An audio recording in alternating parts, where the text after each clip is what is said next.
Hey everyone, welcome back to the Challenge Fandom Podcast. We've got a very special episode where we're going to be breaking down Challenge 39, a battle for a new championship or champion, not championship. Yeah. Champion, battle for a new champion. We're going to break down the whole cast. You got myself, Ricky Hayes, my beautiful wife, Karina Hayes. We've got Tony, Stats, and Info Lance, two people as always. And then, of course, we've got the man himself back, Woo. Josh motherfucking Chambers. Guys. Yeah. It's well deserved. We're back. We're ready to go. Let's not waste any time. Let's dive right into this cast with the men. And I'm going to start off with Asaph. Asaph started off on Total Madness, was his first season. Unfortunately, was only in there for the first episode, got targeted right away, got sent into elimination against Jay, and unfortunately came out on the losing end of that. How are you guys feeling about Asaph coming back? I'm stoked. I feel it's weird because I follow him on Instagram and I know that like Jay's friends with him and makes music with him. So even though he's like he was a one and done as far as episodes, and it was actually the first season that I watched, period. Oh yeah, that's right. I still feel like he's not a rookie. Like for whatever reason, I feel like he's more attached to the challenge than some of the other people that are on the list, despite the fact that he's been on the show less. Oh, absolutely. It's funny how that happens. Yeah. Hey, quick question. Because he was only in one episode of one season, would you consider this his rookie season? On 39? I would, for the purpose of the ever-changing goalpost that is the definition of rookie. Technically, it's his second season because he set foot in the bunker. I can't even call it a house. But as far as like actually competing, I would say that this is like his first proper kick at the can. Yeah. 100%. Yeah, because the way I look at it, of course, once again, to a sports analogy, you get a rookie drafted. He starts the first game, and at the end of the third quarter, he gets injured and is out for the rest of the season. He comes back the next season. To me, that's his rookie season because he only played 3/4 of a full season. Right, exactly. So that's kind of how I look at it. I just want some clarification because there was some back and forth on some things earlier this week. Yeah. Guys, for you guys listening, what's your definition of a rookie? Is it just once they've done one episode, they're no longer a rookie, or does it take some time? Let us know what you guys are thinking. Getting on to the rest of the list, the next guy we have up he's from the Challenge UK. I'm probably going to butcher his name, but that's one thing that's guaranteed, and that's Callum Izzard. Is that right or incorrect, Tony? I believe so, because I'm basing it off of Susie/Eddie Izzard. And I say slash because Eddie Izzard is in like a transitional period right now, and like going by Susie off stage, Eddie on stage. So I will try my best to get it all right. A person of many talents. Yes, accurate, as they are one of my absolute favorite comedians. But yeah, he's from Challenge UK. He did not win any dailies. He also went into no eliminations, which, unless there's a skull on the line, I don't consider that to be a bad thing. And at the end of the day, he placed third in the final, and he came in behind Tristan, who we saw on Worlds, and Nathan, who we saw briefly on Worlds. So I'm sad that Nathan isn't back, but that's not a slight against Callum. It's just because Nathan didn't get to play. Yeah, that's true. That's true. I was sad when he had to leave off of Worlds. I was really looking forward to seeing him play. I talked him up, which didn't help. Who was he even partnered with? I don't even remember now. He didn't get to. Oh, yeah, he didn't get to the partner part. Okay. Yeah. Well, that's for another day. Yeah. Anyway, so yeah, no, I'm excited to see what this guy can do. I mean, look, it's, to me, I know he's done the UK, but let's see what he can do against real vets. Agreed. And not that there's a ton of real vets in here. There's probably about 5, but we'll see what he can do. I mean, there's going to be some vets involved. We'll get into that later, obviously. But there are going to be some vets involved in some way, shape, way, or form of this season. So. But this next guy, I'm really excited to see back. I'm a big fan of his, and that's Chauncey Palmer. Yes. He was on Challenge 38, Ride or Dies. He went 1-1 in eliminations. Him and Bamber beat Veronica and Darrell in that like puzzle climbing elimination. I forget the name of it, but And then he went back into the elimination towards the end of the season, ended up getting paired to go against Jordan. Yeah. And it was a hell of an elimination. It was pretty close, but Jordan, his savvy experience ended up winning out for him in that situation. But with that being said, I'm excited to see him back. I think this guy can make some moves. He might be able to do some damage in the house, especially if you get him paired up in the wrong elimination. Yeah, I agree. I'm really excited to see Chauncey back. Like you said, he was on Ride or Dies. He was in there with Bamber. And they had a good game. They had a good game, and it was fun to see him. But I'm really looking forward to him being on a season alone and just kind of seeing how he approaches the game, how he approaches, the eliminations and the alliances and the dailies and just all of that, just to see what he makes of the game by himself. And that's the thing too, right? Is like he came in with Bamber, who already has like such a presence that it's going to be interesting to see him play by himself, because when we talked to him, he was talking about all the things that he felt were shortcomings that he planned on working on before he came back. But even people like Horacio and Olivia, who like beasted the whole season, they're here as individuals, but they're both here, which means that no matter what, we're still lumping them together, whether they're working together, whether they're working against each other, which I don't see happening. But with Chauncey, like, he's here now. And like he had some relationship with Jay because they're part of that rookie alliance right out of the gate. So it'll be interesting to see how there's not really there is a lot of ride or die people in here. So it'll be interesting to see how those relationships carry forward without the like quote unquote vets being attached. Yeah. Agreed. Yeah. So the next guy we got on the list, he's from Challenge Australia, and that's going to be Kieran Stott or Stout. No, I think it's Stott. That feels right. Go with what Tony, you feel. Yeah, that's what we're doing. It's the cast breakdown. Once we hear him say it, then we'll go from there. We'll fix it. We'll fix it later. But we do know his first name is Kieran. Tony, tell us about Kieran. Yeah, so Kieran's actually originally from The Bachelorette, and he was on Challenge Australia. He was a force to be reckoned with all through. He was one of the people that I noticed like right out of the gate from the first episode, and somebody who I really liked, and he had really good gameplay. He did one daily. He was 1-0 in eliminations, and he placed second, but he placed second behind Troy. So really, you can't feel bad about placing second to Troy, because most people will. Yeah. And didn't Troy just absolutely like dominate that final 20 minutes, I think? Yeah, ridiculous. So no, yeah. I'm excited to see him come back and, see if he can make another final. And, yeah, 100%. I mean, look, here's my thing is I'm excited about this season because there's so many people that I really have no clue about. Yeah. And there's some that I know a little bit about. And like we were saying earlier, most of these people, there's not enough tape on them for me to hate them yet. So it makes it a little bit more interesting. Yeah. But with this next guy, there's enough tape on him for me to know how I feel. And I know I really like him. He's been a staple of this show since day one. And that's Josh's fucking BFF. That is Corey Lay. Josh, tell us about your boy, Corey Lay. What was his original season? Wasn't it Spies, Lies? Spies, Lies, and Allies was his original season. He comes from 12 Dates of Christmas. He is a fellow Washingtonian. We both hail from the Pacific Northwest. The guy from Emerald City up in Seattle. Dude can carry 3 people and win an elimination on his own.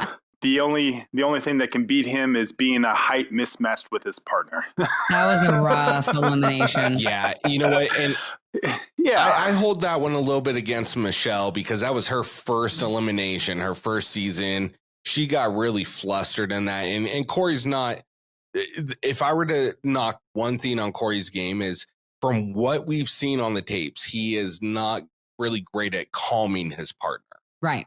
You know what I mean? Yeah. So, but with that being said, dude's just a physical presence in the house. And such a big guy. He's so big. But his personality is so great. Like if you watch his IG, like he goes to the gym with a pink tutu on. It's fucking great. And he's just sitting there deadlifting like 450. It's fucking nuts.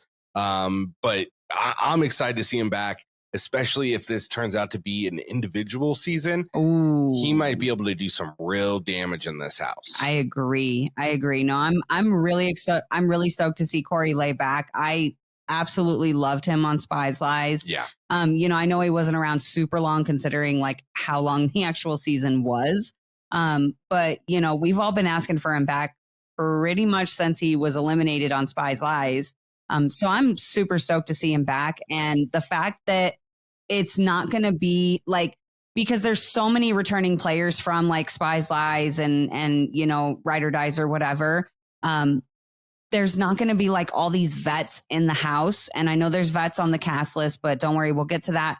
But there's not going to be all these vets in the house that are going to be like, right for the rookies, So people like Corey, especially already having a season under his belt, is actually going to have a chance to make alliances and stick around, you know? So like, I'm really excited to see this kind of even playing field between most of them. That being said, I do think that like the international players are going to be like the quote unquote, like rookies of the season in terms of being the ones that are being targeted by everybody else who has already played the flagship before. But luckily, Corey doesn't fall into that category. So I didn't even think of it. And it might play out like that. That's an interesting perspective on it. And that's assuming it's individual, who knows? It could be teams. It could be, who knows? I don't know. I would say like, I think what it's going to come down to is people who know the game versus people who don't. Yes. Like, I know we'll get to her later, but like Jessica Brody, super fan of the challenge. And that's a good point too. Yeah. She comes in with the knowledge of the show, plus having played Australia. So I don't feel as worried for her as I do for like somebody who, I mean, even though Jay is there, like someone like Asaf who doesn't really have those connections that could really help him out long term. I mean, I assume that he'll roll with Jay because they're actually friends outside of the house, but it'll be interesting to see where all the divisions line up. No, it is going to work. I mean, I think we've talked about this on previous episodes where this might be the first season since the very first season of the challenge where there's not a champion on the cast. Yeah. You know what I mean? So it's going to bring a whole different dynamic, and it's going to bring up a debate that I'm going to get into here in a second once I tell you guys about Ed and Ed Eason from Spies, Lies, and Allies as well. A 1-1 elimination record. I forget who he won against, but I know Kells, that's right. Yeah, and that weird like swinging puzzle competition. Yeah, because he had Emmy. Yeah, that's right. And then he ended up going against Kyle in a pole wrestle, end up on the losing side of that one, but that's really no shame against anyone. Kyle's a fucking beast in pole wrestle. That's like seeing Fessy in a hall brawl. Oh, shout out to Jacob Hollabaugh over at the Challenge Historian. Anyways, Fessy's #1 fan. Yeah, exactly. Here's my theme with Ed. I like the guy. He does bring a really good vibe, but I much rather would have seen someone like Cinco, who was on, rumored to be an alternate and on the cast over Ed. No shade to Ed. I just have preferences, and I would have liked to seen him or maybe Johnny Middlebrooks. But like I said earlier, Middlebrooks, because he's willing to make those moves.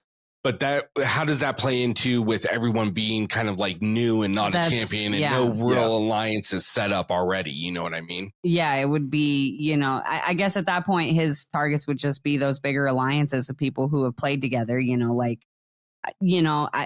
we can get into, debates and predictions about the season after we go through the cast. But I have some ideas about how I think, some of these alliances and some of this game might, line up.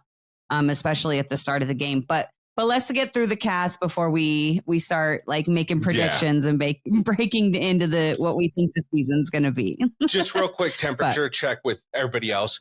Would you guys rather have seen, and no shade to Ed, I know I'm just bringing this up because Ed's not one of my favorites. I Agreed. He's a decent guy. No, nothing against him. Like he hasn't done anything to rub me wrong. It's just not my guy. I would have rather seen someone like Cinco. Does anybody disagree with that? Yes. Really? Okay. Why? Oh, only because you're playing him in fantasy football or something. No, I'm joking.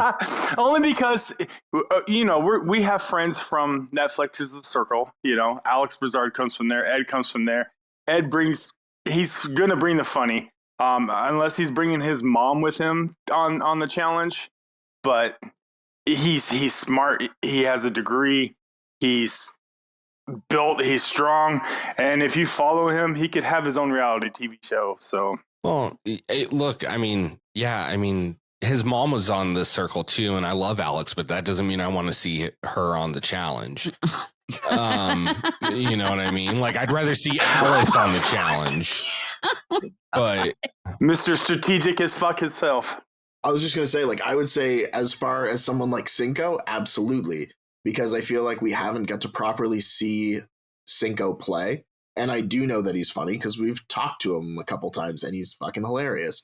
But yeah, as far as someone like Middlebrooks, not really, because what do I like? I don't really have an interest in the in-house relationship drama. And really, when you take away the fact that there aren't really any vets in the game, so there's no one for Johnny to make a big move against. All he really brought was relationship drama in like every aspect of being in the house. So as far as Ed, I would rather have Ed over Middlebrooks. I would rather have Cinco over Ed, but there's somebody else in the cast that I would much rather have a lot of people than. So that's fair. That's a good point about Middlebrooks though, with the, without having like the big vets there, like what else did his game really have? What would we have to look forward to? So, but yeah, that's a good point. I get that point, but I also don't want to sell him short on the fact that it was just the edit that we saw from that storyline. Oh, yeah. Now, I do think with some of the girls that are coming back from Ride or Dies and having Johnny Middlebrooks on here would have created a very interesting storyline. It would have got a little bronzy, if you know what I mean. I feel like we have differing definitions of interesting. Yeah, well, every now a verbal jab is appreciated around here. Anyways, the next guy on this list is one of the guys I'm most excited to get back.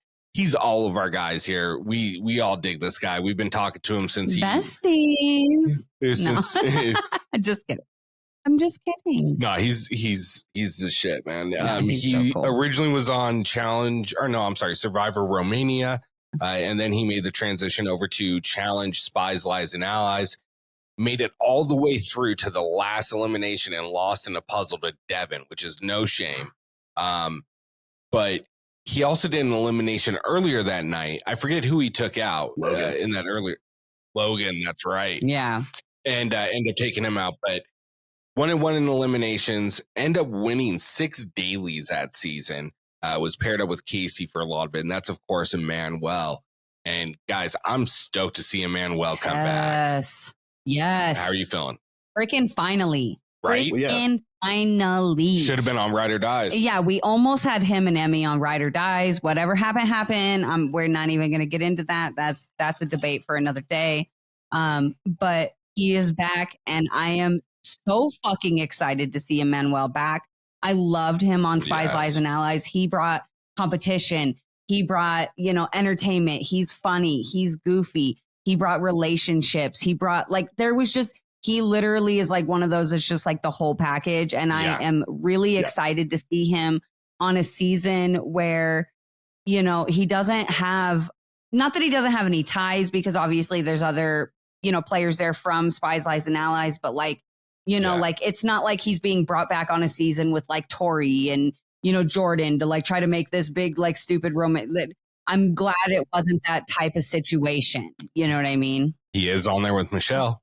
But that's fine. But I'm just saying, like, you know what I mean? Like, it's been this endless Tori, Jordan, and whoever is in between their situation for years, really, honestly, since they broke up, really. And so I'm just glad it wasn't brought in on that situation. He's being brought in because I feel like he's being brought in because they liked him. The fans liked him, like everybody liked him. And so, here's your chance to go for a championship where you don't have to, it's set up for somebody new to win. You know what I mean? And I really like that he was brought back for this. I agree. And I think there might be a very interesting play because even though Tori's not on this, we might see her and we might see Jordan and we might see Jordan. Yeah, but that's gonna be different. That's gonna be different. So it's gonna be a different dynamic, but it's still gonna be interesting nonetheless. Yeah. So Emmanuel is always going to hold a very special place in my heart. He came through for us when we were set up for an interview where things happened where that person didn't show up, and Emmanuel showed up in like 5 seconds. And wasn't it super late? Yeah. It was like super late where he was, right? It was like 2:00 in the morning or something like that. And he like rocked with us. And he fucking, dude. He did. And from that moment on, he's always talked to us. He always answers. I mean, he always answers and responds, and he's always such a great person to talk to. I just want to reiterate, I'm excited to see what he can do on his own as well, if without him coming in with the people that he's been on with before. Yeah. That were part of his alliance, or that he was a part of. Yeah, like Casey. Yeah, exactly. The fact that there's no vacation alliance is really what we're saying. Yes. It's just, that's just refreshing in general. But I mean, he's like, if you built a challenger in a lab, you'd come out with Emmanuel. Like, and there are a couple people like that on this season, which is why this season is like, has the makings of being a really solid season, because you've got people who are pretty much built for the challenge. And then you take out the people who just get rid of all the new people and then play the same game that they always play. Look, here's the thing, and I'm glad you said this because it is a smooth transition talking about people that were built in the lab. And that's this next guy. And that's Horacio Gutierrez from Challenge Ride or Dies. The man who tied the elimination record for most elimination wins in a rookie season, going 5-0, made it to the final. And in all of our opinion, if the tragedy that happened with Olivia doesn't happen, we very well he might not be on this season because he might already be a champion. Yep. I mean, that's a big if. Quite possible. But we know he would have competed. They would have competed and probably would have really changed up some stuff. I think at the very least, it would have been a different final too. Yes. At that last, where they had to do all the stuff to get through the hold. And they wouldn't have quit.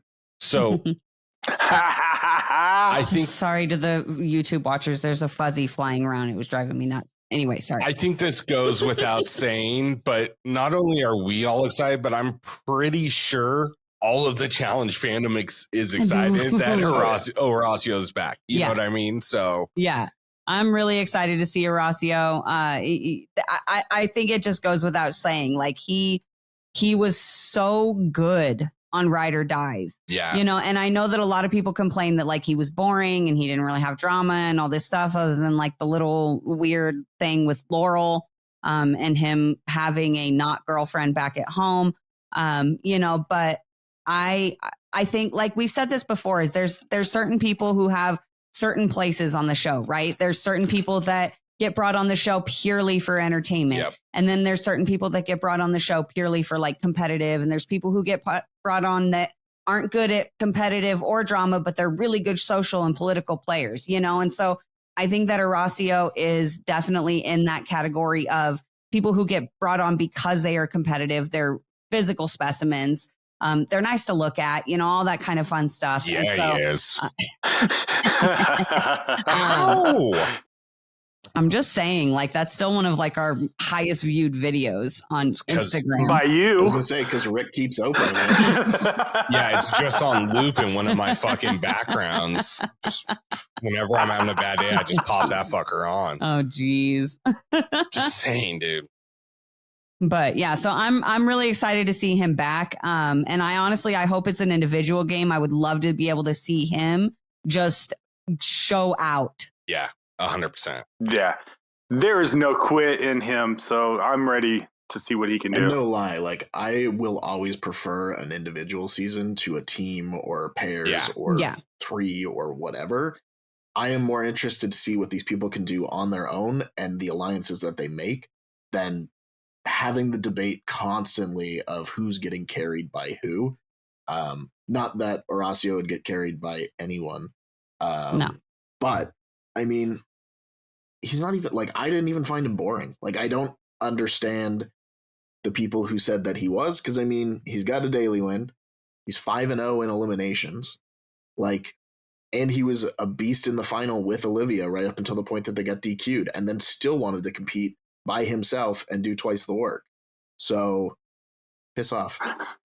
And the thing is like he didn't quote unquote start drama or make anything like make really alliances, and he didn't play. Yeah, you know what I mean. And he just competed. He didn't play. And I get that, but yeah, I get that argument. But at the same time, he's a rookie in a season full of challenge vets where they're targeting rookies. He didn't have the opportunity to do so, but he will this season, and I know that for a fact just based on the cast layout and the people that he's been aligned with and that are going to be on this season. And that he's the face on the poster.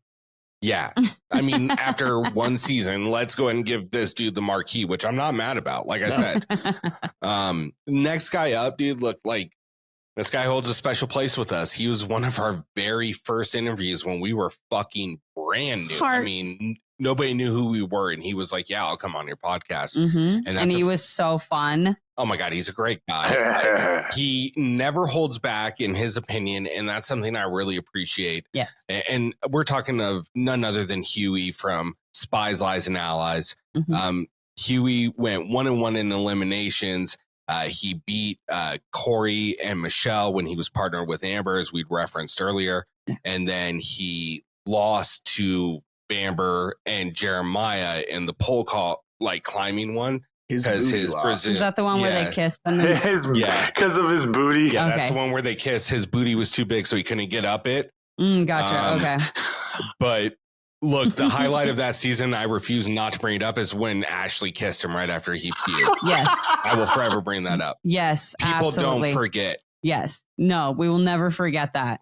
And he was not ashamed when we interviewed him about that. He was not ashamed in any way, shape, or form. That was such a fun interview. Huey was so much fun. He's awesome. Like, look, he might not be like the best competitor as far as like, you know, going out and like winning dailies and stuff like that. But I find him highly entertaining. I know that some people say he's annoying, and I can see where people can come from that. But I like Huey. I find him entertaining. I find him goofy and funny, and, you know, and he's not afraid to call people out. He's not afraid to, you know, stir the pot a little bit. And I appreciate that. So, you know, I'm excited to see Huey back, especially once again. And I feel like, you know, this is just kind of a blanket statement, but once again, in this environment where he's not going to constantly just have this target on his back, not saying the other players aren't going to target him because he's kind of probably an easy target to them, but, you know, it's not going to be that just like massive, like vet slaughter. You know? Yeah. So, well, and the exact opposite of everything we just said about Horacio as far as his gameplay compared to Huey's gameplay. So everything that people complain about Horacio not bringing, Huey's going to bring and make up more than double. So it's fine. It'll be fine. It'll even out. It'll balance. So the next guy we got up, I don't know anything about. I think he was pretty quick out on his original season, and that's James Locke from Challenge UK. Tony, tell us about him. Yeah, sure. Lots to tell. 0 daily wins. 0 eliminations, wins or losses, because he fell off the beam and broke his face. Ooh. Yeah. I have never seen somebody get black eyes that quickly or that terrifyingly. He was in a state.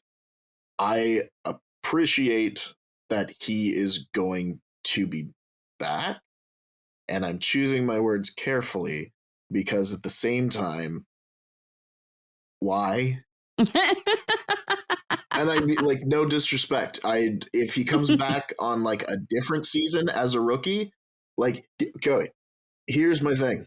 If he comes back on a different season as a rookie in the house, competes with like rookies and vets and whatever, normal season, fine, no problem at all. Give him another shot. On season 39, where they're looking to crown a new champion, they're going to give a spot to a guy who fell in the daily, was medically DQ'd, was not medically cleared to do the elimination that he got sent into, and Cinco's on the sidelines. See, and that's what I was Middlebrook. Yeah, exactly. That's what I was gonna say. And this is my Middlebrook one. That's exactly what I was going to say earlier when you were asking who was it, Ed, right? And that's my thing, is that this is the one that I would replace for Cinco. And I would keep Ed in the game because, again, he's entertaining. But this would be the one, like, why? Yeah. So I don't really have a whole lot to say. No disrespect, but I don't know who you are or what you've done. Because you didn't do it on the challenge. And that's why normal season. Put him on a normal season. More than happy to see him. Put him through the rookie treatment. Else who could conceivably run the final. Yes. Yep, exactly. Why is he here instead of Cinco, Middlebrooks?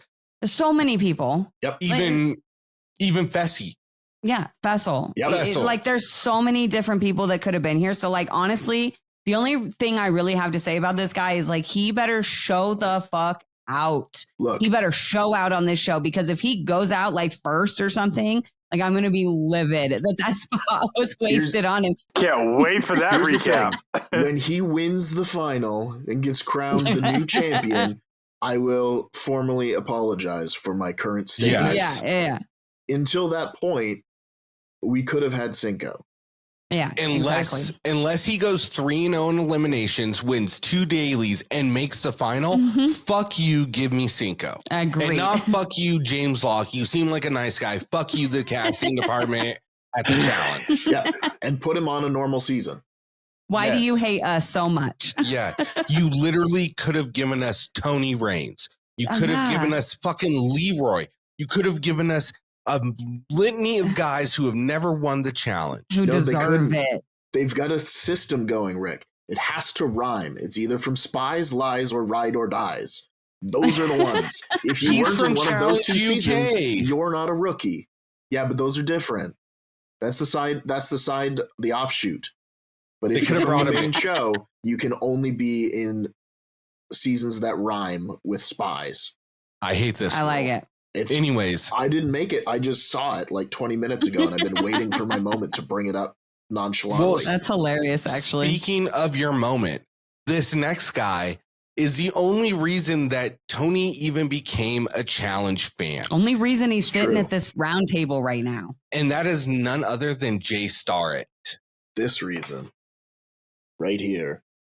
Jay Starrett from Survivors, Millennials versus Gen Z originally. Gen X, whatever. Both of them don't stand up to millennials. I'm just putting that. I'm joking. Don't come for me. Hit me up at Biodomer on Instagram. Put the cane down. Jay made his debut on the challenge on Total Madness, where he went 2-1. Josh is leaving. Yeah, Jesus Christ. So Jay ended up going 2-1, and it was a big one, which was he beat Asaph, like we said earlier, turned around, beat CT after CT had just won War of the Worlds 2, and then unfortunately lost to Rogan into a pretty shitty elimination. Well, technically he was medically unclear, or was not medically cleared to continue. Yeah. So after that, he leaves, comes back for what was it, Double Agents, where he got partnered with Teresa. Unfortunately, sank his game just like what Teresa always does. And then we saw him most recently in Ride or Dies, where he was partnered with Michelle, and she sank his game. and no offense to Michelle, because she is an entertaining train wreck to watch. She is a mess. But she's not a villain. She's not a villain, and don't forget. But she tanked his season. I'm just gonna put that out there. Yeah. Look, I have nothing else to say other than I'm excited to see Jay back. I think this is very well set up for Jay to go far in the game with his experience going against the people he's going against and the alliances he already has. I think this plays well for him. This would be the argument for Middlebrooks to be on the season, is because they're friends. So that's another person for Jay's alliance. But I mean, like, Jay Starrett at the end of the game, like, I'm gonna root for Jay every time that Jay's on. And like every season that he's not on, I'm annoyed that he's not on, especially because like I think the few that he didn't, he was like almost on and then just didn't make the cut for one reason or another. And I was like, come on. But now that he's not in a position to just be constantly thrown in by the vets, because Bananas wants him out and doesn't want to play in the same house as him and just continually goes after him. I mean, this is the season that we want to see for Jay, because it's the opportunity for Jay to actually play the game. Jay is like vet for this season. Oh yeah, he's OG for this season. I mean, I had to put my stay local hat on just to talk about Jay. Yeah, we would have never guessed that with all the noise you were making. Oh my God. Jesus Christ. I forgot to hit mute. I apologize. I was excited. I didn't know Jay was the next person. I, on the other hand, have just been wearing mine the whole episode. It's hot, all right? I'm inside. This is for the bald head outside. And we protection. made him shut his fan off. Yeah. Yeah. So no, so I don't want to talk about it. I'm a Jay fan. Jay always answers. I follow him on TikTok. He always interacts with me and talks to me while I'm talking or watching him. So dude, I'm here for Jay. Well, the best. I mean, outside of him just being a good guy, like the dude's fucking good at everything we've seen. He's got endurance. He's agile. He is way strong for his size. He's beat CT in an elimination. Won some dailies. He's, you know what I mean? Like he's again, one of those all around challengers where, he's good socially. He has his moments socially, but he's getting there. Throw that fucking ball at me. You throw that fucking ball at me. You make the greatest TV moment ever. I don't care if it's a javelin. You fucking throw it. Look, and 2 out of his 3 elimination losses are like, he was just fucked. Like going against Rogan in a fucking balls in and fireball. Yeah, and Rogan's Rogan already didn't like him. Yeah, and Rogan's an ex-rugby player. Yeah, and then having to go against fucking Leroy and that fucking rope one that nobody's beating Leroy. Yeah. Anybody else, Jay win. They had to slow the entire elimination down because they didn't have enough footage because of how quickly both of them went. Yeah, exactly. So, I mean, look, we could sit here and talk on and on about how great Jay is. Love Jay. I'm stoked to see him come back. We all are happy to see him back, and we all, I think, are on the same page of thinking he's going to do pretty well this season. Yeah. Yes. The next gentleman we've got up, and this is going to be the final guy on the list, is Kylan Young. And he is originally from Big Brother 23. Then he was on Challenge USA 1, where he went 1-1 in eliminations, won 2 daily wins, which is actually pretty impressive knowing the algorithm and how the partner switched to win 2 in the amount of time he was on there. That was crazy, that algorithm thing. Yeah. So, look, I've been on the Kylan train since he was on Big Brother 23.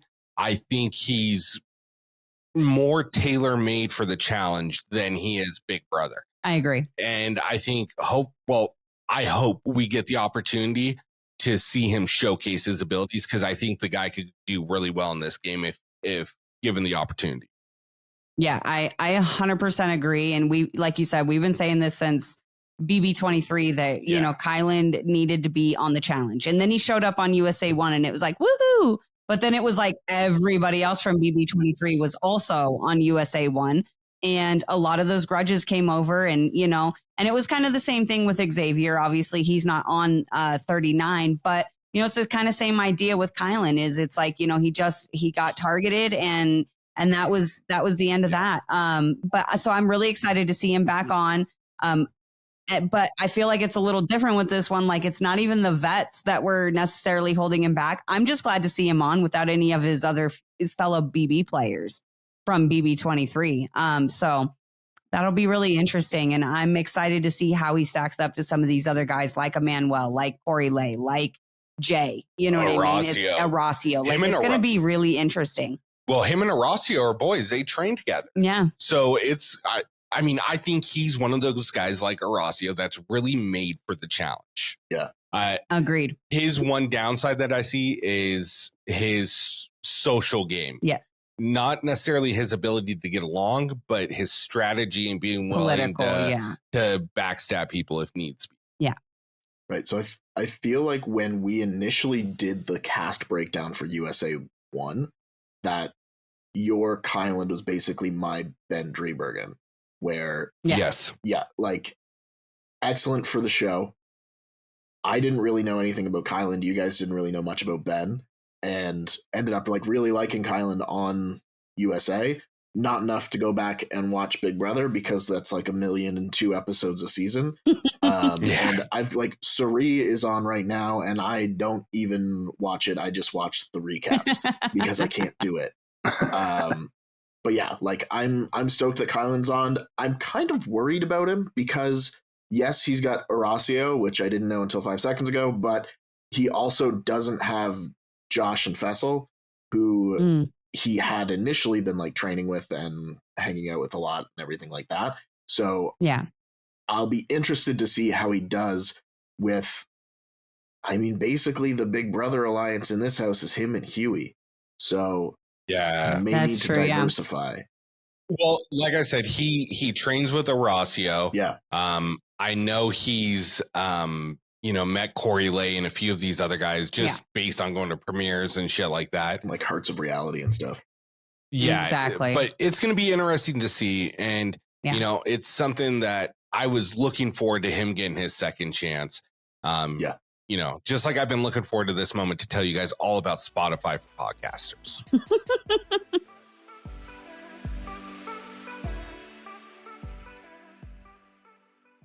Hey, everyone. Thank you so much for sticking through that ad. We're back to break down the rest of the cast, the women's side. And let's jump right into it. So the first girl we have back, she's from Spies, Lies, and Allies as well. And that's Berna. Berna was partnered with CT in the beginning. She was 1-1 in eliminations. She ended up losing CT to Emmy. And then lost her fucking mind. Well, I would have too. So that's just being honest. Oh, yeah, because of how it went down. Yeah. You said you were going to take him. Yeah. The Hot Sauce Alliance, bitch. Right. Sorry, Berna. I don't really have much to say. Cool, you're back. But I'm impartial either way on this, honestly. Wasn't she also the one that Nelson was like into, even though Ashley wanted? Yeah. Okay. I just wanted to make sure that I was tying all the circles to the right person. Yeah. I don't know. I honestly, I don't remember a lot of like her performance in the game. I feel like all the drama of her in the house kind of overshadowed anything else she might have done in the actual game. So I am excited to see her come and play, but I don't really have any like feelings at the moment. She busted her nose in that elimination and that's finished. Right. You know what she did? That's a good point. Yeah. Against zero memory of that. It was against that other girl from Big Brother Nigeria. I can't think of her name. Priscilla. No. Priscilla's from the UK. Tatcha. There we go. Big T. With those info, 1 out of 3. That's still Hall of Fame in the baseball game. And they had to like stack those bars to create like the ladder thing. And she cracked her nose open on one of the bars. Yeah. Ooh, that was gnarly. That was, you know what? And she kept pushing. Yeah, she did. She's a carny. I forgot about that. That's right. She is. Yeah. See? Okay. Yeah. She a carny or is she an acrobat? Same thing nowadays. Cirque du Soleil. I don't know. I'm just talking shit. I'm sorry if I insulted any of our carny listeners. Oh my God. If calling you a carny bothers you, it's whatever. I don't care. God. I'm just being honest. Like, there's only 3 things in this world I fear, and one of them's carnies. The other one's sitting next to him. Yes. And taxes. That's the third. So there you go. Anyways, moving on. The next lady we've got up is actually one of my favorites. Oh it's my gosh. Big T. Big T's done 4 seasons. She's done Total Madness. She's done Ride or Dies. Has she? She didn't do it. No. I'm sorry. She did War of the Worlds 2, Total Madness. Then she was in Spies, Lies. She was in something else. No, I'm missing a season. Did she do Double Agents as well? I'm pretty sure she did because that was where she was partnered with. Because that was where she was partnered with CT. See, this is why I should pull stats. Yeah. Well, I didn't. I said 4 seasons. I just didn't. I know you just didn't. You just don't list War of the Worlds 2, Total Madness, Double Agents, and then Spies, Lies, or Allies. There's her 4 seasons. With that, she's 1-4 in eliminations. I think her one and only win came in against Anissa. Yeah. She put CT on his ass in Double Agents. So, I'm a fan. With the pillows. Yeah, that's true. with the pillows, training for that hall brawl. When he's training her for the hall brawl. That was awesome. Big T is so cute. I love it. I'm a fan. Her energy. The fact that it hasn't even aired yet and she's part of the drama and not backing down on Twitter, I'm here for it. I am a fan of Big T. I like it. I'm excited to see Big T back. I always love seeing her on TV. Like you said, she's entertaining. She's adorable. She's funny. I will never, ever be able to look at cotton pads without thinking of her. Yep. Her hanging off that ledge with that face. But only fresh ones. Fresh cotton pads. I'll never let you go. Your mean face. My only thing with Big T is I do feel like she's one of those challengers that relies a little too heavily on her emotions, and doesn't quite understand the aspects of the game once it gets to that backstabbing portion. And you just kind of don't really have like a choice, and you got to do what you got to do when you're in a game for money. So that's the only real like downfall that I see like to her overall game, aside from, that she's not super competitive in the dailies and stuff, but I still love seeing her on the show. So I'm really excited to see her back. Yeah, her political games are strong. So. Oh, it's top notch. And same social. Yeah. Social political is like where she's chef's kiss. Yeah, top notch. So, yeah, I think we're all in accord on this with Big T. The next one up, we've only seen a little bit of her. It's Colleen Schneider. From Ride or Dies. She went 1-1 in eliminations. I believe she beat Tommy and Annalise. Yes. Yeah. And then end up losing to Laurel and Jack, if I remember correctly. Correct. From what I remember, seemed like she had a pretty good grasp of the social political part of the game, especially with her experience in being the winner of the Mole Germany. And not telling anyone. Yeah, not telling anyone. Like, that's a smart move. With that being said, I think that there could have been someone else they could have brought in for Colleen. No shade against her, but there's other people that I would have been more excited to see her come back. There are other women on the cast that I would be more happy to see be not there than Colleen. I liked Colleen while she was there, and I liked what she brought to the house because she was strategic. And Kim didn't really talk that much. So Colleen was really doing all of like the wheeling and dealing. So it'll be interesting to see her play presumably a solo game if we actually get to see that format. When we saw her, she was a big part of the storylines. I mean, yes, part of it had to do with Fessel, but I mean, I'm here for her. Cue that Game of Thrones music. I mean, like, don't get me wrong. I love it because we now get to play off House of Dragon for the next 3 months. So content's going to be flowing nonstop. With that being said, I would have much rather seen either, and I know you're not going to agree with this, and most people, well, at least people here on this pod won't, but I would have rather seen Kayla. I think Kayla brings more to the challenge as far as from a competitive aspect, from a drama aspect, and also from the political perspective. Or Naya. Naya would have been a great fit. Yeah, I mean, like, there's quite a few other women that I would have liked to see come on in this place. No shade to her, but it is what it is. And I think we're kind of... Go ahead. I was just going to say, like, I feel that way about somebody else on the list, so I will save my judgment for that. But as far as Colleen goes, like, I'm happy to see her. There's somebody else who I would swap out for, like, a Naya or someone like that. Yeah, I mean, no shade to her, and hopefully she has a great season, but I just think there were better options. And there's a couple people on this list I feel that way about. Yeah, I'm just kind of indifferent on Colleen. Like, I'm not like excited or like happy or anything that she's there, but I'm also not like upset about it. I hope that she comes and kicks some ass. Honestly, I liked her as far as what we saw when she was on Ride or Dies. Was it Ride or Dies? Yeah, it was Ride or Dies. I get Ride or Dies in Worlds like. There's been so much. It was so much at one time. But they were from the Challenge Germany. Yeah. But I'm excited to see her back. Like, as far as just being able to see what she's capable of. Hopefully she's around and we're able to see a little bit more of like the competitive side. Agreed. Yeah. Definitely. So next on the list, this lovely lady is from the Challenge Australia. She went 0-1 in an elimination, but she did get a daily win, and that's going to be Jessica Brody. Mm-hmm. I follow Jessica. I find her pretty cool. She's actually in Thailand right now. She was just in, I want to say a monastery, or maybe not a monastery, like a Buddhist temple, where she was doing that's right. Yeah. Kind of like a retreat for 7 days. She didn't last the whole time, but she's an interesting gal. And, I think she brings an interesting dynamic into the challenge. I know you watched her a lot more on Challenge Australia. Why don't you tell us a little bit about her, Tony? Yeah. So she was another one that, like, first episode was immediately one of my favorites. Following her on Instagram, you get a little bit of it on Australia, but you get even more of it on Instagram of how much of like a brainiac she is.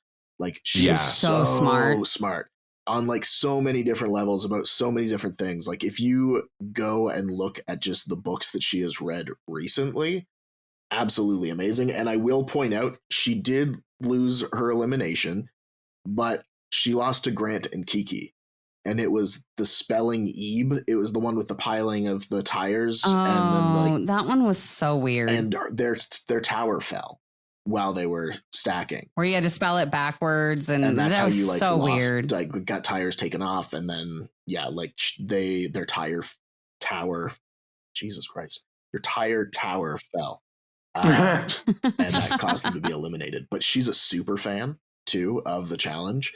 So she is. Yeah. She follows us, and like I talk to her all the okay, I won't say all the time, but like we've talked often. We've talked often. Yeah. And first of all, she's like the sweetest thing ever. But yeah, she's a massive challenge fan.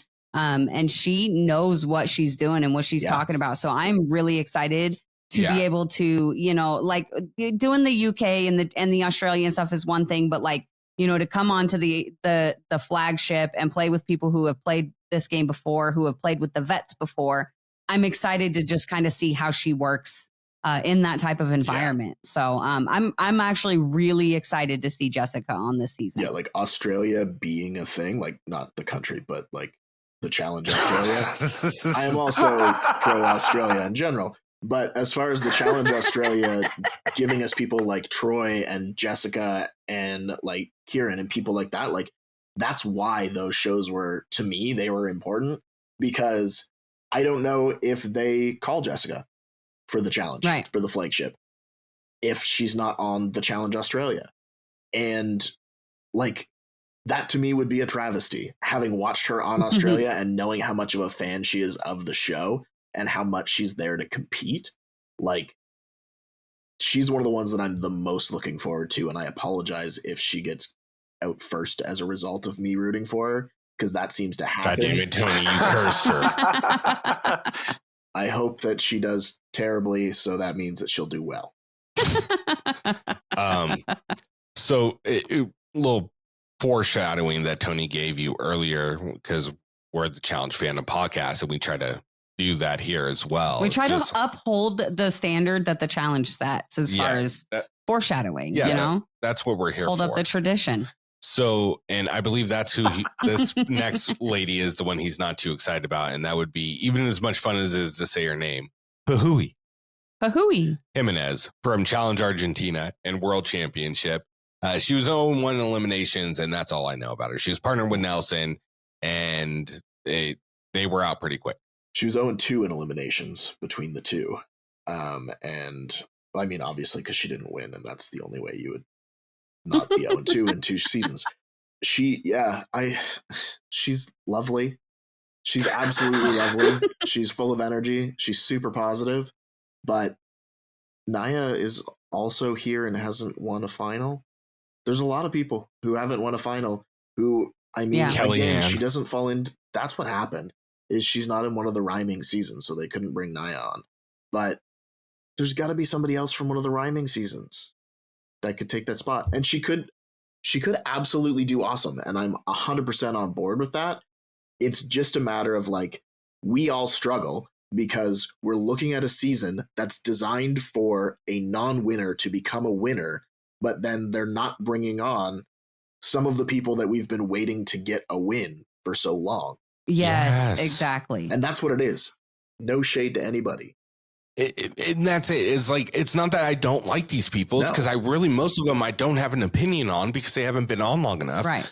But the people that I do have an opinion on and that have done this show multiple years that aren't named Johnny Bananas, CT, or fucking Jordan, that haven't ever won, I want to see those people on. Like, there was a golden opportunity. Like, as much as I don't like her, like, why isn't Amanda on this season? This is a season that is set up for those types of people that have done anywhere between 3 to 6 to 7 seasons that haven't won a final, should be on here. And no shade to Huhui, but casting fucking screwed the pooch on this, in my opinion.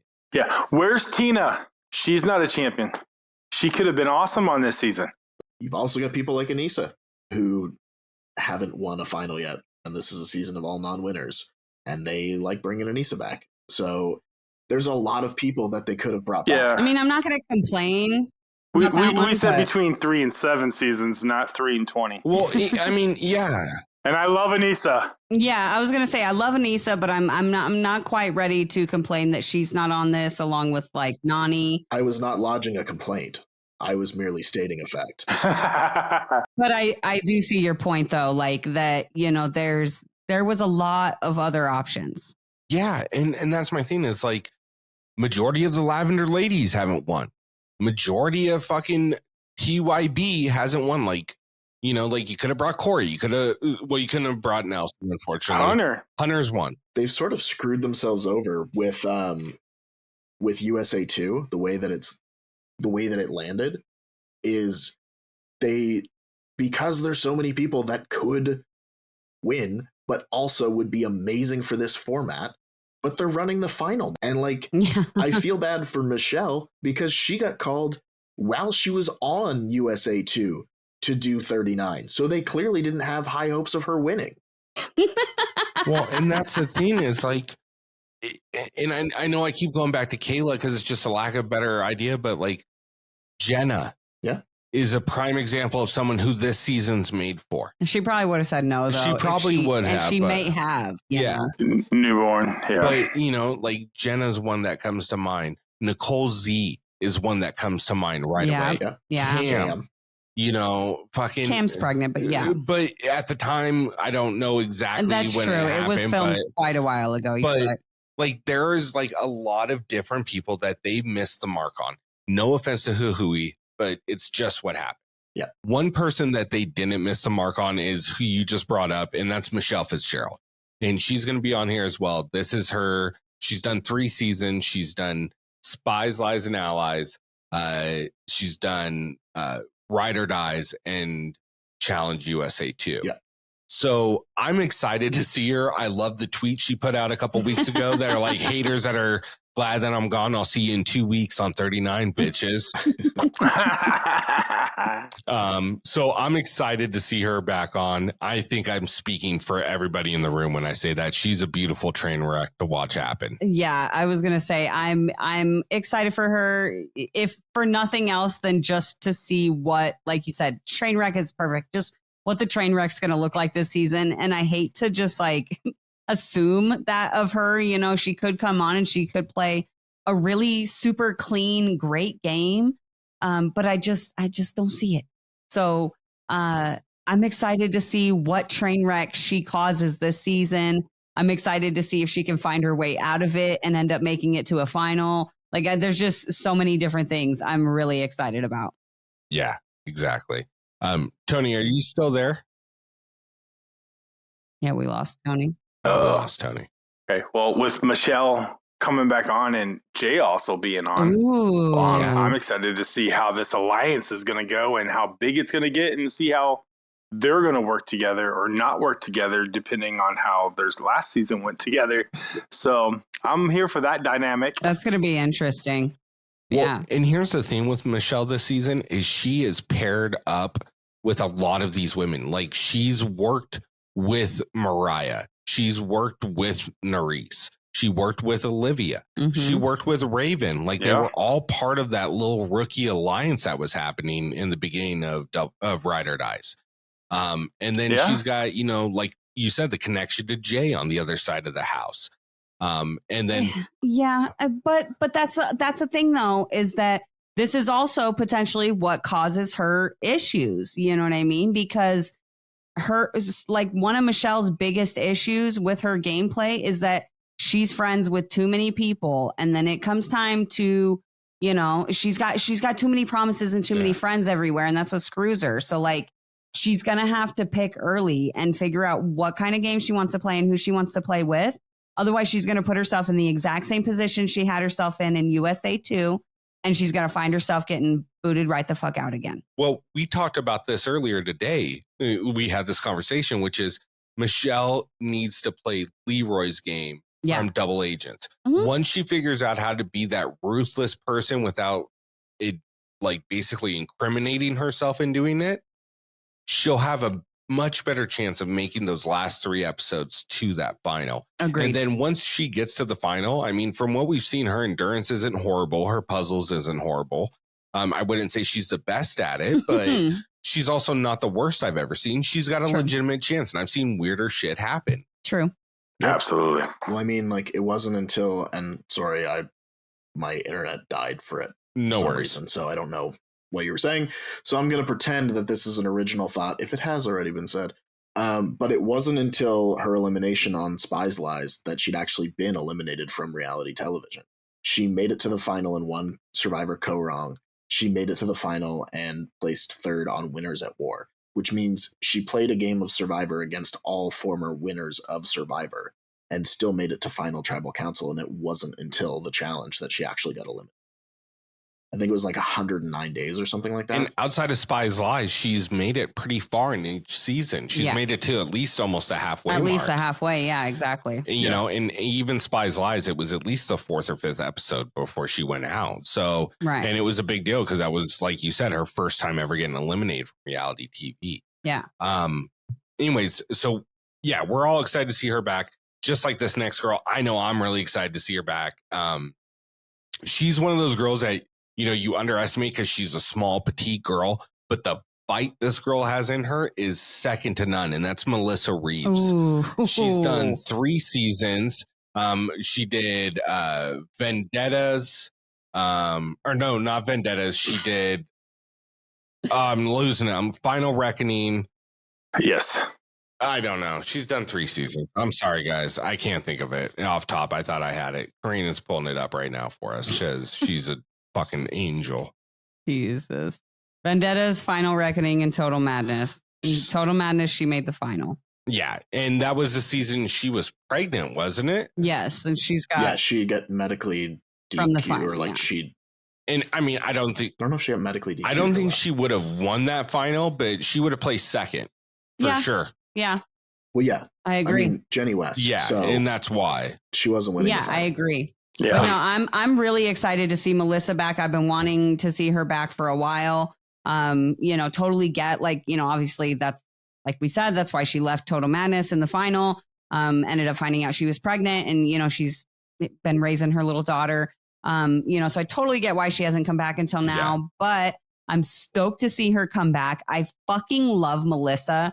She's funny. She's entertaining. She brings drama. She brings relationship stuff. She's, you know, competitive. She talks shit. She's fucking gorgeous. Like, there's just, she's for me is one of those all around challengers. And I love her. I love her. And I'm really excited to see her on this season. Yeah, Rick keeps bringing up Kayla, and I'm kind of glad Kayla's not there because, or there would have been drama like right off the bat. Her elimination with Sylvia. Infamous. Yes, one of the best that I've seen in a long time. So she's definitely made for the challenge, and I'm glad to see her back. Yeah. Next girl we got up, another Ride or Dies rookie, and that's Mariah. Now, Mariah was 1 and 2 in eliminations. With that being said, look, we didn't get a lot from Mariah, even though she was on the season for up until right before the final. She was kind of played the more reserved, quiet role that season. obviously there were questions about how much her and Fessel were ride or dies. Mostly from Mariah. Yeah, exactly. Didn't even know her birthday or like her family's name. Oh my God. But anyways, I'm impartial. Like I want to like Mariah because she looks like a physical beast. And she seems like she's a genuinely really nice girl, but there just wasn't much given in the edit. So I hope we get to see a little bit more from her this season. I mean, to be fair, she did absolutely, like, she had to work with Fessy, right? So it wasn't just Fessy winning those dailies. Like, they absolutely murdered that one where they had to carry those heavy barrels back and forth like 100 bazillion times. And then the mini final, like, you know what I mean? So, like, I feel like she did show quite a bit. It just wasn't, like, it's hard to just really be able to appreciate somebody unless they're going individual. So, again, that leads me back to, I'm really excited to see Mariah, but I really hope this is an individual season so we can really see just how much she brings forward to the game. Well, in her final elimination, we see her finish it and they lose because of Fessel. Yeah, exactly. And that's the thing is she has potential to be really good. It's just, I think she might leave a little bit lacking in the social political portion of the gameplay. Right. And I really loved it, but it was it wasn't until the very end that we see her to start to stick up for herself. Yeah, that's true too. And had she done that sooner, we could be having a different discussion about her right now. And I hope she does that this season. And that'll make me like her even more. And I think we might get that from her because it's not like a house stacked with vets like Bananas and Tori and Laurel and, all these other like challenged legends in certain situations like Darrell and Veronica. So hopefully we get some more from her and we see something that we haven't seen yet. Yeah. I'm pretty much with Karina on this one. Like I'm excited to see her. I don't necessarily know how she's going to do, but I'm excited to see how she does, especially without a partner. Yeah, 100%.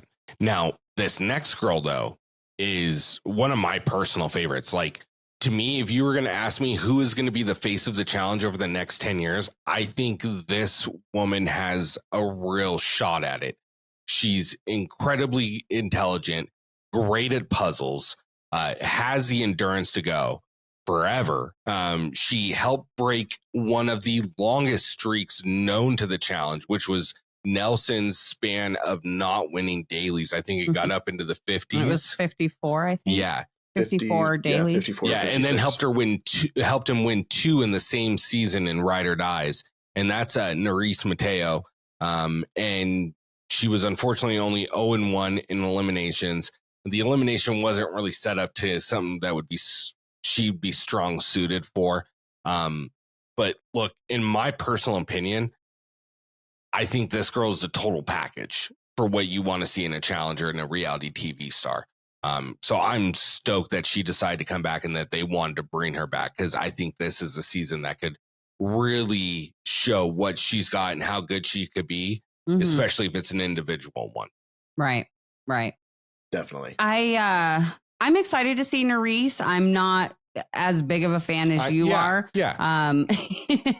And I don't know. There was just something about her on Ride or Dies that I wasn't a big fan of. I didn't like how, so much of her storyline was centered around all the relationship drama, all the hookups and just all of that. So first off, I'm excited to see her. And I hope, number one, that this season is she focuses a little bit more on like her gameplay, her social play, and her competitive play, and not so much on all the boys in the house, not like judging her or anything, but I just want to see something other than that. We've already seen like a whole half a season of that. Let's move on and do something else. And number two, I'm really excited to see if this is where her and Horacio's relationship kicked off is on 39. Like that's the only one I'm like, all right, if you start hooking up with Horacio on 39, then I mean, I can't be mad at you. I was going to lead right off of that because I was just waiting. I was like, you said relationships, and I'm like, well, she's with Horacio now. Let's see if this is where kicked off and started. So let's see those sparks. And I, just really quick, I just want to reiterate, like, I'm not judging her for having relationships or hookups. Like, she can hook up with like 27 different people. I don't care. I just want to see something different because we've already seen that. I know she can pull any guy she wants. We already know that. Now I want to see her I want to see more focus on her social game, her political game, you know, stuff like that. So, well, and here's my thing is a lot of people complain that like the challenge has changed and they don't get the same things. And I know we rag on that, but she's a girl that brings that. Yeah, I agree. And so it adds that additional layer to the show. And even though we may not be big fans of it and it doesn't play to what's important to us, it does play to a certain sector of the fandom. A big sector of the fandom. And so I'm happy she's there for that. I mean, yes, she's gorgeous and all of that, but she's proven to be a good competitor as well. Yes. And I think that's the important part too. Yeah, I agree. Yeah, and she's another one that doesn't back down. And I think to Karina's point, it's kind of like what Paulie has said in the past, how every time that he's come into the game, he's come in to showcase a different part of his game. And I think that that's what I'm looking for from a lot of people this season, is because we don't have the vets in the house that are just going to pick them off one by one. So you actually get the opportunity for these people to like stretch their legs and figure out how their game works. It's sort of like with USA with the first one, where we had all these people from different shows who hadn't necessarily played the challenge, but they were able to figure out how the alliance works and how the voting was going to work and everything else based on how they wanted to play. And this is an opportunity for everybody that's in the house right now to not just drag it back to the exact same type of gameplay that we're used to seeing. And I mean, obviously we do a podcast about a show. It's not like we don't like it. I like the show and I like what it is, but I also like when it gets mixed up a little bit. And it's not just the same format. And I don't just mean teams, but like the same strategy of like taking out the rookies first. Cause then we end up with like exactly what we have here, a list of people where half of them, they've got like no dailies and one elimination loss because they got picked off before they got a chance to actually show us anything. Yeah, exactly. So this is the season, and it's also what we've been asking for. So it's like the season that kind of has to do well so that we can show that it does do well, that you don't necessarily need your like figureheads of the show in order for people to watch the show. Yeah. No, agreed. Great point. All right. So look, I think we've said everything there is to say about Nerys and what we're kind of seeing from this. And look, to kind of keep it short and sweet, everything we said about Nerys also applies to this next girl, and that's Olivia. Olivia was from Ride or Dies. She was partnered with Horacio. She went 3-0 in eliminations, which fires rookie season. Yes. 4 daily wins. Went to the final. Obviously, we know what happened. Had one of the most iconic moments, and I'm saying iconic, knowing and predicting and knowing that it is going to become one of the most iconic moments to ever happen, not just on the challenge, but on reality TV. Like, that was insane what happened to her. Yeah. And she fucking thrived through, man. Like, she is such a tough bitch. I love Olivia. I am so stoked to see her back. Oh, yeah. I wasn't sure if she was going to come back. I know there was a lot of, like, after Ride or Dies and after, you know, the surgery and just all of that, she was struggling for a while. And if you were following her on Instagram, you were seeing those posts, and she was really struggling. And there was a while there where she was telling people like she was not going to do reality TV again. She didn't want to be any part of it. It was something she had fun doing, but she was going to move on. You know, so I'm stoked to see her back for 39 and see her being open to giving it another shot. I think part of that had to do with, to talk about another podcast real quick, Challenge Mania. She has been at a lot of their events and upcoming events and interacting with the fans. I think that had a lot to do with it as well, to get her back into it and to show that this fandom is behind her and supports her 100%, because she is a badass to not only get injured once, but twice and still want to go. Yeah. Had to be told, no, you're going in an ambulance. Fuck. I know. Yeah. I'm here, and I'm a big fan and a big supporter for Olivia. I would just like to point out that, like, obviously, Horacio and Olivia were the stars of Ride or Dies. I know that they did not come out with the W, but that doesn't matter. You don't need to win to be the standout. They were absolutely the standout, and we almost didn't even have them on the show. They only came in as replacements. I know, that's crazy. When in those first couple of episodes where everybody was like, I'm in, I'm out. This was supposed to be the me show. I have COVID, whatever the case may be. Like, it was a revolving door of like alternates versus main cast and coming in and out of the game. We came so close to not having Horacio and Olivia. Yeah, exactly. Yeah, like, that's really close. Crazy.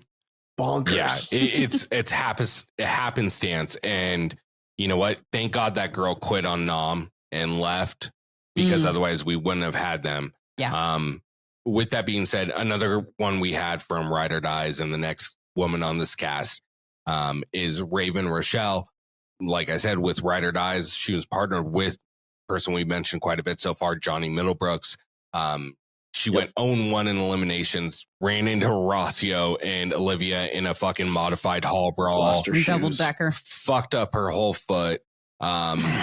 She did get a daily win though, so props for that. Yeah, the first one, right? Yeah, isn't that first the one?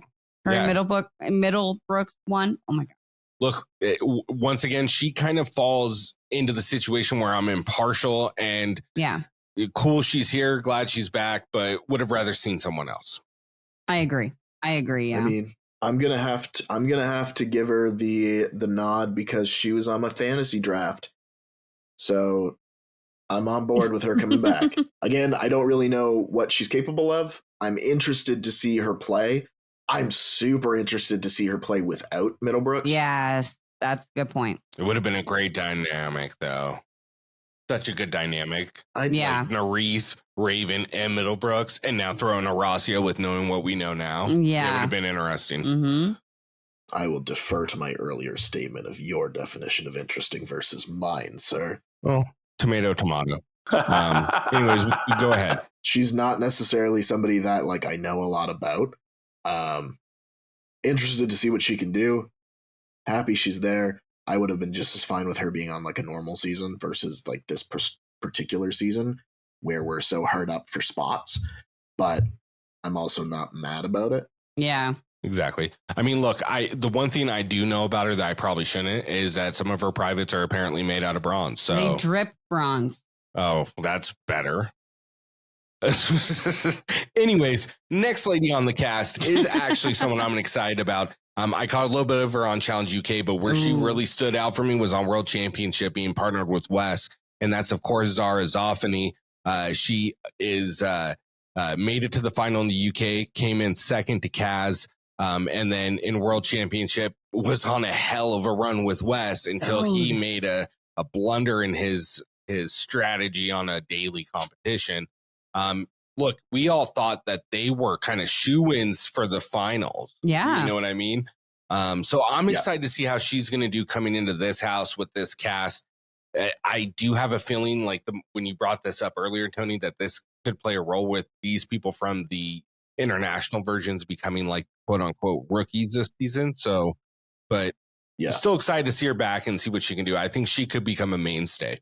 I agree 100%. And I actually really liked Zara. I saw her on UK and then obviously on, World Championship, we saw more, and she's feisty and she's funny and she looks like this little tiny girl, but she can compete, she can hold her own. And I'm not saying, she can go in and like take Tori or Jenny West out in a hall brawl or anything. No, but she still holds her own in the dailies and stuff like that. So I'm really excited to see her. And I think that she's going to stack up pretty well against most of the cast.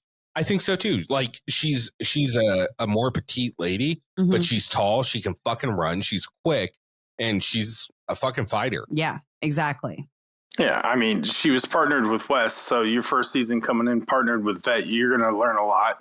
So I'm excited to see what she can bring on her own. That's the other thing too, is we don't see like all their conversations, and Wes was teaching her everything he possibly fucking could. So now she's going to come back, and even though she's not with Wes and he's not on the season, she's going to come back in with that knowledge. And it's going to be interesting to see how her game adjusts and see how, like, because sometimes you see that, like, you know, if like you used to see it a lot in the older days when Wes would like start like mentoring these, you know, rookies, and then you'd start see how their gameplay started to mirror his type of gameplay. And so it'll be interesting to see, you know, how she approaches the game, if any of her gameplay mirrors the type of gameplay that Wes has, and, you know, stuff like that. See if we can pick out, you know, what Wes taught her. Wes taught her that.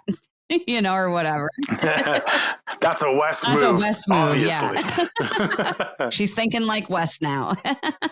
That's the thing that I like about her as well, is she's not afraid of going into elimination. She's not afraid of running a daily no matter what it is. Like, she's all systems go right from the jump. 100%. Yeah. And she didn't lose. Sorry, I was just going to say she didn't lose to Kaz by much. I forget the exact time of it, but it was like super close, because I know that with Troy and Kieran, it was like a decent gap, but I want to say it was like minutes. Yeah, I was going to say it was like 2 minutes, or it was something like really small. Yeah, like I want to say 2:29, and I don't know why that's stuck in my head, but it is. See, I always get 2:22 stuck in my head, which is the Nelson to CT. The Nelson CT invasions. Yeah. So that wraps up the cast for 39. I do have a couple questions for you. First one is are you guys surprised at how small the cast is for this season? Only 24 total people? Yeah, because usually isn't it up into the 30s? Typically, 36, something like that. I mean, 34. It depends. I see a couple of different things going on here, potentially. Number one, they're trying to do like shorter, smaller seasons because they're cycling so many of these spinoffs and everything out all the time. They still have All Stars 4 in the, you know, in the pipe. And they're going to obviously want to start planning for season 40, which is going to be their big one. So they may just be trying to like, here, we have to give you something for 39, but we're going to like condense it down so we can get 40 out in 2024 or whatever, you know. The other potential thing that I see with a small cast, and we've seen this a few times before, you go look at any of the seasons that have like returns or redemptions or anything like that, and they typically have those smaller casts because that's a good people point. come back. So that could potentially be, you know, a possibility. That's actually really good. I didn't even think about the fact that there could be a redemption house with a cast. It was like the first thing I thought of when I saw like that it wasn't a 30-person cast or like a 28-person cast. I was like, you guys are going to do a couple weeks of redemption, or it's going to be something like where like people don't get eliminated for a little while. Like you stay on for like 3 weeks, like, you know, like when what was the one on Invasions where they lived on the beach for a couple weeks before like everything really started, you know, before the champ showed up. Yeah, right. Exactly. You know, so it could be something like that, or, you know, where the first couple weeks you might be going into elimination, but it's not elimination. It's, do you get into the house or are you still sleeping out on the curb, you know, or I don't know, but it's a possibility. The other side too is this is 39. It's like battle for a new champion or whatever the hell it's called. And then our dream season 40 per Rick is all winners. Do they have a shorter 39 so that they can crown a new winner and put them into season 40? Right. And that's a possibility. Yeah, especially if they're trying to film it and get it out quick. Then they're going to want to get 39 over with so that they can send the winners of 39 into the cast of 40 if that is what they choose to do and they mirror Survivor. Yeah, that's a good point. Yeah, that's a good point. And just going further into our prediction for season 40, if it is like a 40 cast member season, they're going to need a fuck ton of time for that. So keeping 39 short would allow for a longer, more in-depth season 40 for like the best of the best or whatever. That and TJ needs a fucking break, man. Dude's been going nonstop for like a year and a half, 2 years. Poor guy. All right, so I think this is where we need to go next. Is we're all assuming, we don't know for a fact, but we're all assuming it's going to be a individual season from what we've seen. I say we if we're gonna do predictions, I say we just make predictions off of individual, and then once we get into the premiere episode, if you know what I mean, as we get through, like if we need to change our predictions, we can. But okay, so let's go 4 women, 4 men. Let's go. Who do you guys think are going to make the final? I'll go first. For my 4 men, I'm going to say it's going to be Horacio, Emmanuel, Kyland. I'm going to go someone from left field. I'm going to say Kieran. Ooh, okay. I like that. For my guys, I think I'm going to go ahead and I'm definitely going to have to say Horacio. I think he's going to make it. I'm going to go with Emmanuel. I think he's going to make it. I'm going to go with Jay. I think he's going to make it. Oh, yeah, that's a good one. I might go Jay instead of Kieran. And then I am stuck. I am debating back and forth between Corey Lay and Kyland. Like those two, I don't know. I got Kyland. You take Corey Lay. I was gonna say honestly, like I'm leaning a little bit more towards Corey Lay just because like I know him a little bit better. Yeah. But those are my 4. So Horacio, Emmanuel, Jay, and Corey Lay. Hive mind to a T.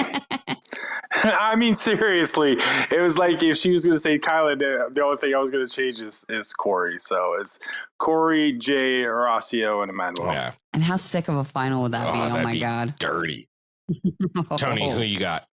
I am going to go Horacio, Jay, E-Man, and I'm going to go Chauncey.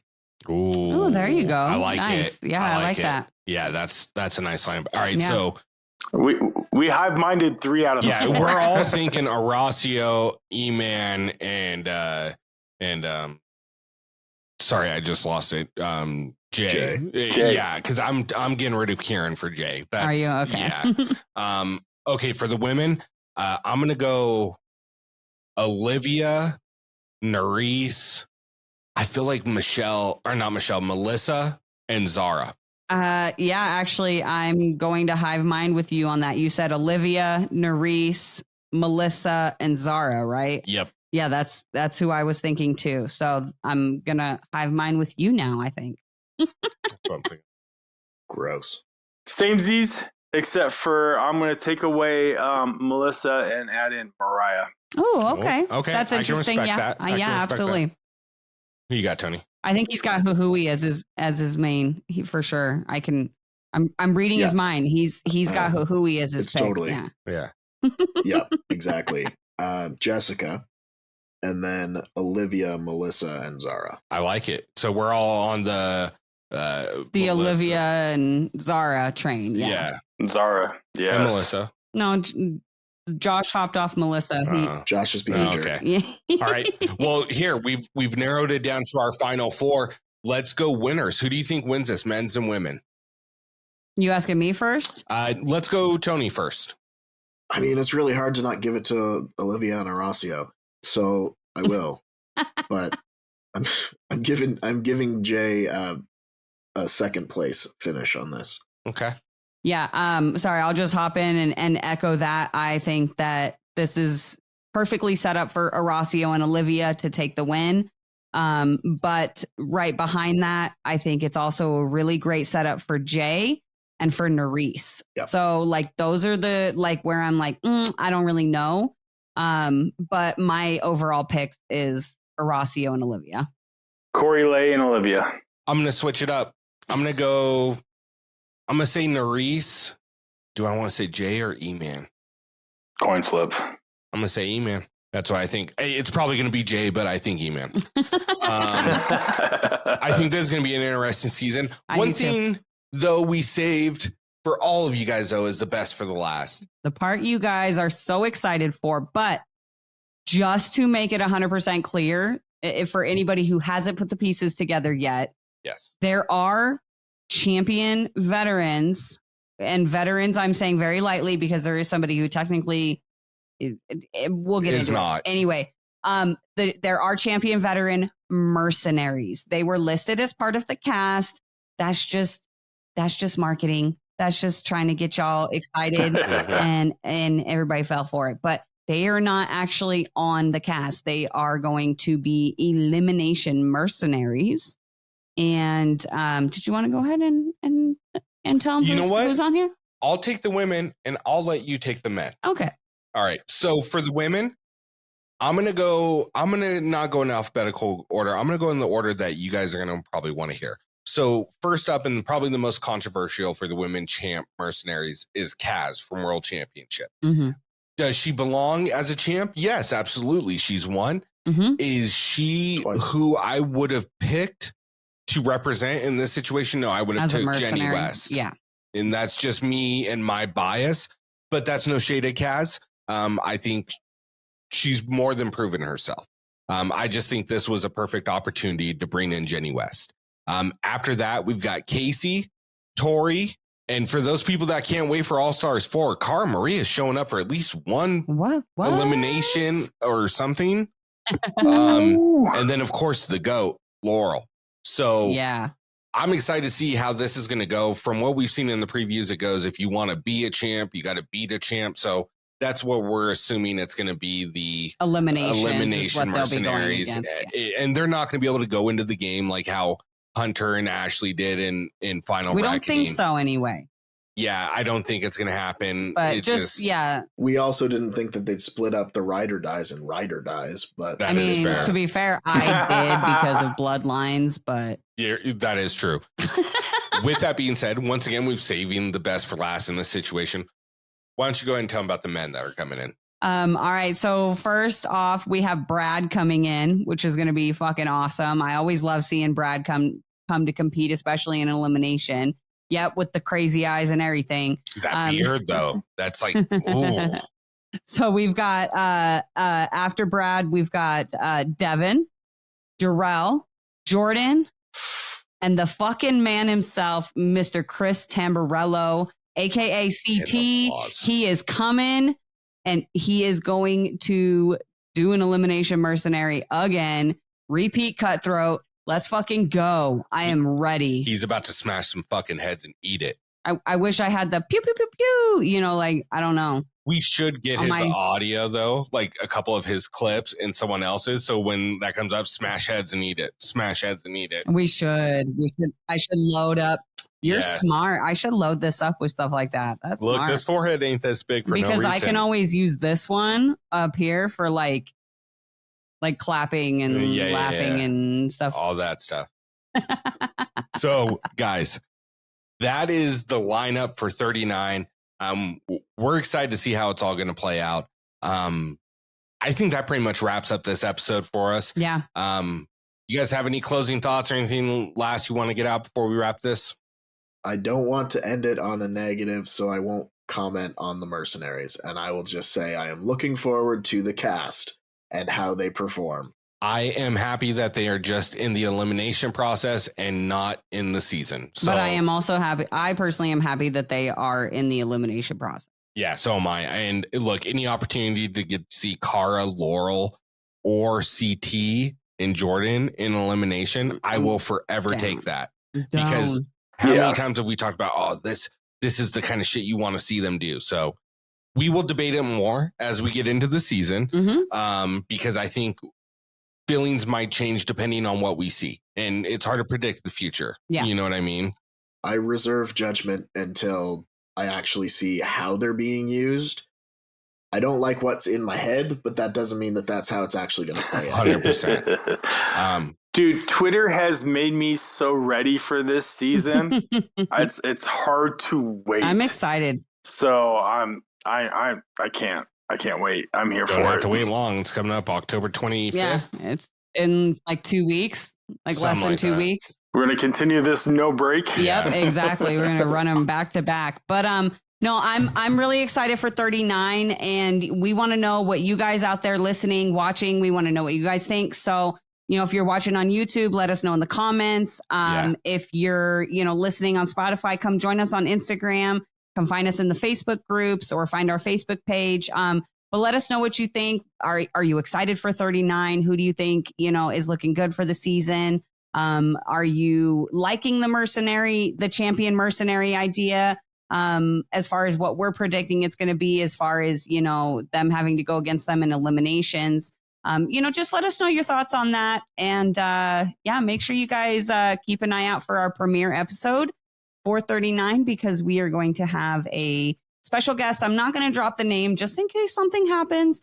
But at this point, we're going to have a really fun guest and it's going to be a good episode. So I'm excited for it. Oh, also, let us know who you predict the finalists are going to be. Yeah. Give us your 4 women, 4 men. Yeah. Let us know. Hit us up on IG, comment on YouTube, wherever you're listening to this at. Comment on Instagram. I'm sure we are going to have a post up for 39 predictions. So yeah, I'm about to start on artwork this weekend. Get ready. But hey, for myself, Ricky Hayes, my beautiful wife, Karina Hayes, Tony, Stats and Info Lance, and of course, Josh motherfucking Chambers, we want to thank you guys so much for tuning in. If you get a chance, go ahead and hit that subscribe button, whether you're listening to us on Spotify, you're listening to us on YouTube, Apple Podcasts, or wherever you get your podcasts. And if you're enjoying the content, leave a second to give us a 5-star review. We truly do appreciate it. And believe me, we all read all of them. So if you write something in there, nice or bad, you are going to reach us and we're probably going to cry one way or the other. True. Or we're going to make fun of you. Yeah, probably. So, probably that. Anyways. If it's mean, then we will probably make fun of you. Yeah. For all of us here at the Challenge Fandom Podcast, we hope you're having a wonderful time. Thank you guys for tuning in. Love y'all. Bye. See ya. Later. Bye.